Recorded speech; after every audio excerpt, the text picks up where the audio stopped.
नमस्ते. प्राध्यापक बीजी मांगले, जागर टाइम्स मध्ये आपल्या मी सर्वांचं स्वागत करत आहे. मित्रांनो, गेल्या आठवड्यामध्ये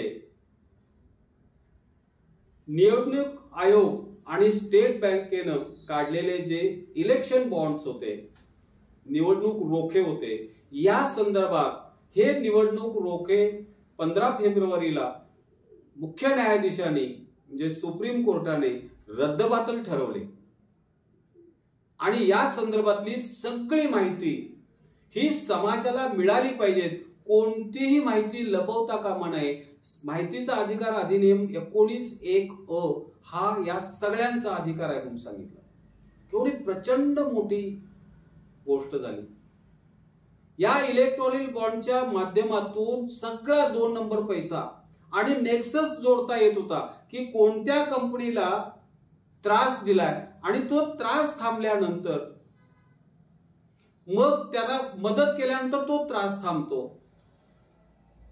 किंवा एखाद्या कंपनीला काहीतरी लाभ पोहोचवायचा आणि त्यांच्याकडून इलेक्ट्रॉनिक बॉन्डच्या स्वरूपात भारतीय जनता पार्टीला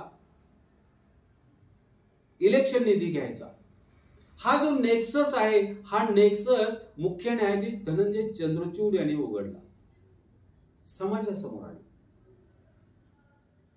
काल परवा राष्ट्रवादी काँग्रेस पक्ष, महाराष्ट्रातील सत्ता ज्या शरद पवारांनी आणली त्यांचा पक्ष उद्ध्वस्त करण्यासाठी तपास यंत्रणांचा प्रचंड मोठा वापर करून सगळ्या लोकशाही किंवा घटनात्मक संस्थांचा गळा दाबून, असं म्हटलं जातं, घटनात्मक संस्थांचा गळा दाबून जो निर्णय घेतला होता आणि राष्ट्रवादी काँग्रेस पक्ष हा मूळ शरद पवारांचा हा त्यांच्या पुतण्याला देऊन टाकला होता, त्या संदर्भातील निर्णय सुद्धा मुख्य न्यायाधीश धनंजय चंद्रचूड यांनी दिला आणि महाराष्ट्रातील नव्हे तर देशातील जनतेला कुठंतरी सुखाचं स्वप्न पडायला असं वाटायला लागलं.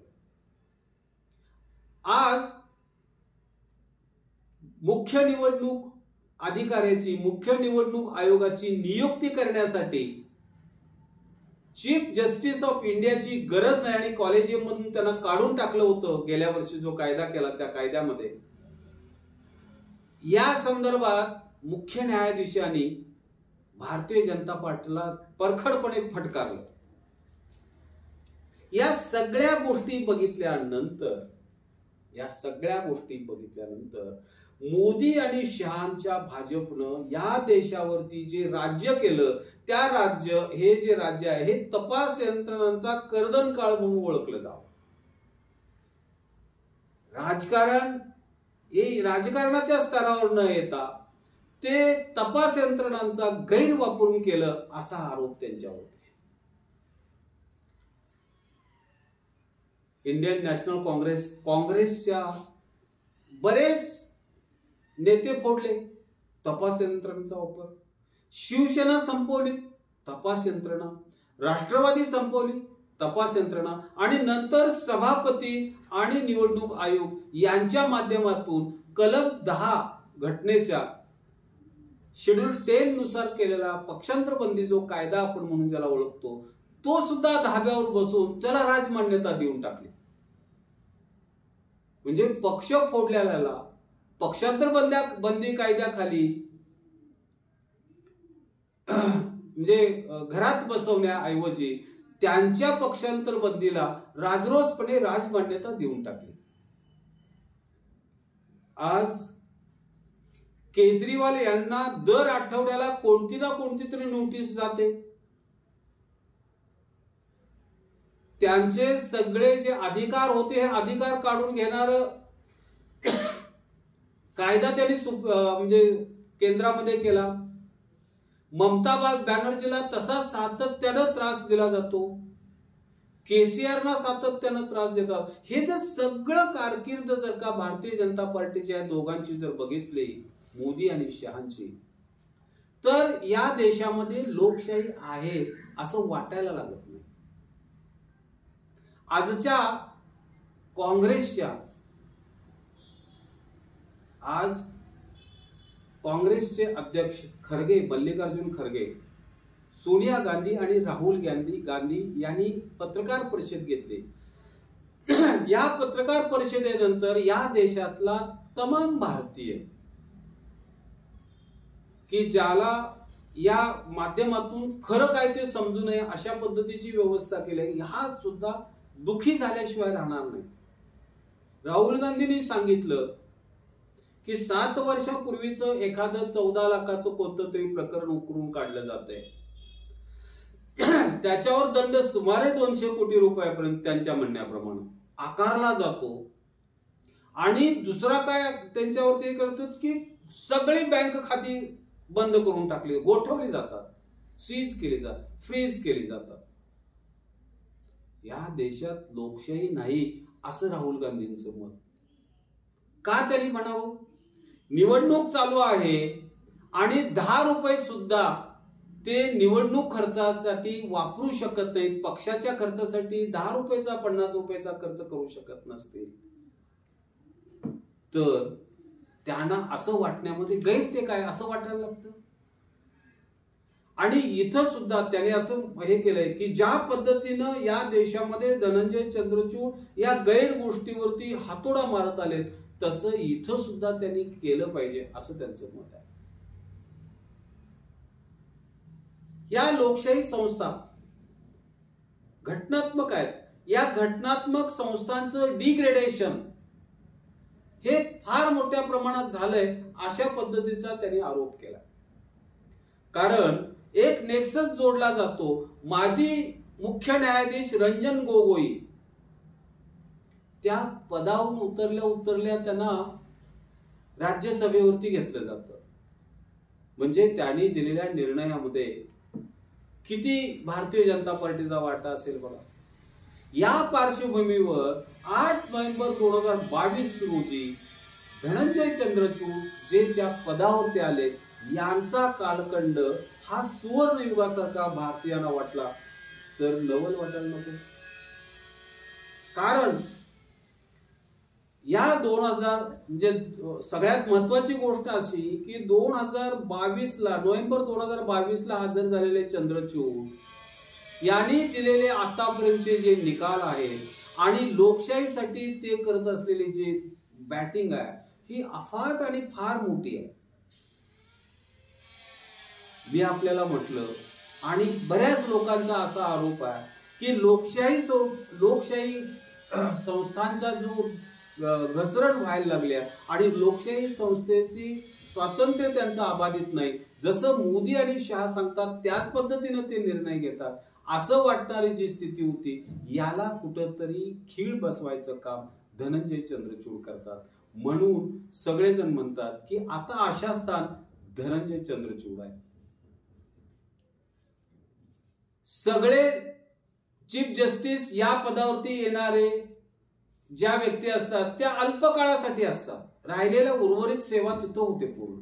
पण मोदी आणि शहा साहेबांचं दुर्दैव आणि या देशाच्या भारतीयांचं सुदैव म्हणजे त्यांचा कालावधी साधारणपणे 2 वर्षाचा आहे आणि नोव्हेंबर 2024 मध्ये ते निवृत्त होतील. म्हणजे आता चालू असणाऱ्या सगळ्या खासदारकीच्या 2024च्या ज्या निवडणुका आहेत या निवडणुकीमध्ये ते अंपायर म्हणून असणारच आहेत. मग अशा वेळेला हे शहा साहेबांना मोदी साहेबांना आवडणार आहे का?